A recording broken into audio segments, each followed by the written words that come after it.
What would you do to keep yourself alive? To keep your blood pumping? You would do a lot, right? Well, for me, there's a lot, too.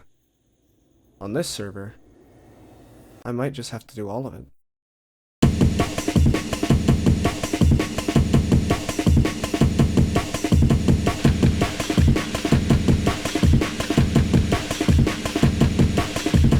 Welcome to Outlasting. This is a hardcore series with a twist. There is no twist. That's right, this is just a normal hardcore survival series. No twists, no conflict, just peaceful hardcore. Today was the first day on the server, and I managed to free up enough time to actually make it. Unlike, other servers. Anyway, we started off pretty normal, like any other start to a server. Mess around a bit, chat, and get to work. Punching trees, getting stoned, the usual. Pretty early on, I found a village that was inhabited by some villagers and backpack land. After getting some food from backpack land, I left and went searching for a cave, which happened to be right next to the village, but was also already inhabited by Tarek Z, who ran from me like I was brandishing a knife at him.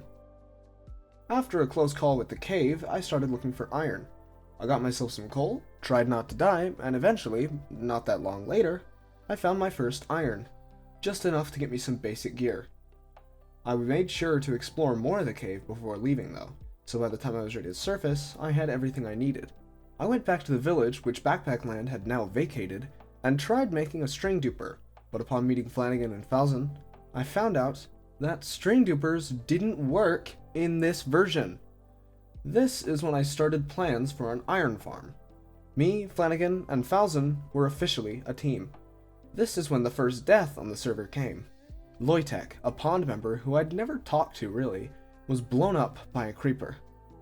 Not that long later, we also found Sheepins, who would also join our team, making us a group of 4. Slowly but surely, we started working on everything we needed. My current goals were 1. Build our iron farm, 2. Get villagers we could use to get diamond gear so we don't need to mine, and 3. Not die. The first 2 were going to be easy for me, but the third was the most important one. To start off with the villagers, we got ourselves a Fletcher so we could trade sticks with it. Although for some frickin' reason, it wouldn't take the job from me. And I know it was only me, because the moment somebody else tried it, they took the job. Trading was slow, but we got to it and eventually had some money. Not nearly as much as we needed, but some. Then, I found the fonts in one of my mods. That was fun. We got some more villagers, like a toolsmith, armorer, and weaponsmith, which all could help me fulfill Goal 2. However, to fully get there, we needed to finish Goal 1, an iron farm, because toolsmiths, armorers, and weaponsmiths all can buy iron for emeralds. So if we have an iron farm, we can easily sell all our iron and get enough emeralds for all the gear we need. It took lots of persuasion, but eventually, I got us focused on our iron farm, with a few aspirations for some shenanigans later on. To get the iron farm done, we started off by flattening the top of the hill we were by. Then we needed to construct it, which was the easy part. Before that though, we had our second death on the server. Nav Lear, another Pond SMP member who I had spoken to before, was killed by a baby zombie. Immediately after, another player I'd never met, Follow the Leader, died to a zombie, which brought the total death toll up to 3. Meaning I had outlived about 15% of the total players. Despite these losses, the world kept spinning. For a long time we did nothing, and no progress was made. However, I made preparations to start a graveyard for those who had fallen. However, progress on that also didn't start yet. Again, it took a long time for us to really start doing things. A lot of what we were doing was saying we were going to start and not. Mostly just messing around, trading with villagers, and chatting. We also decided on a name. Our town was to be called Bellrung. Eventually, and after like an hour of procrastinating, we finally got to work on our iron farm. We decided to use a design by IanXO4. Progress finally started going on our first goal, meaning progress on goal 2 would speed up exponentially when we were done. All we needed once the base was done was to get 3 villagers in and a zombie, so we warned everybody else to not sleep. We got 2 of the 3 villagers in, and after the night was done, we had the zombie too.